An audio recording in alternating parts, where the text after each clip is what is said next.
Hey guys, আমি দেবজ্যোতি চলে এসেছি আমার আরেকটা মিনি ব্লগ নিয়ে। আজ হচ্ছে মঙ্গলবার, মানে 24শে জুন।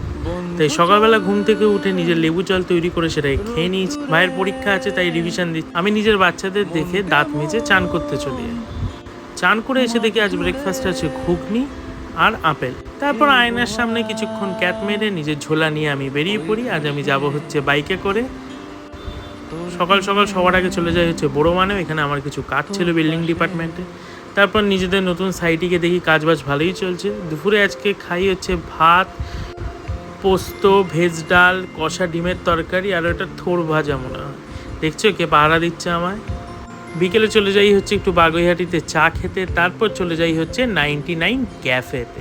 হ্যাঁ, এটা একটা স্ট্রিট সাইড ক্যাফে। দেখছো চমকাচ্ছে আমায় রীতিমতো। প্রথমেই আমরা ফিশ ফিঙ্গার আর একটা চিকেন স্যান্ডউইচ অর্ডার দিয়েছিলাম, সাথে একটা কোল্ড ড্রিঙ্কস আর লস্যি। সত্যি কথা বলতে ফিশ ফিঙ্গারগুলো একদম ভালো ছিল না, কিন্তু চিকেন স্যান্ডউইচটা খুব ভালো ছিল। চিকেন ছিল ভেতরে আর লস্যিটা খুব রিফ্রেশিং। তারপর অর্ডার করেছিলাম একটা চিকেন পিৎজা, সেটাও খেতে খুব ভালো ছিল, নট ব্যাড। খেয়ে দিয়ে আমরা হাঁটতে হাঁটতে চলে যাচ্ছিলাম হচ্ছে আমাদের বাইকের দিকে। আর দেখছো কেমন রাস্তার মধ্যে ক্যাট মারতে মারতে যাচ্ছি দুজনে। তারপর বাইক নিয়ে আমরা চলে যাই হচ্ছে বাড়ির দিকে। হ্যাঁ, সবার আগে ওকে ছাড়বো, তারপর নিজের বাড়ি যাবো। আজকের ভিডিওটা এইখানেই, দেখা হচ্ছে পরের ব্লগে। টাটা।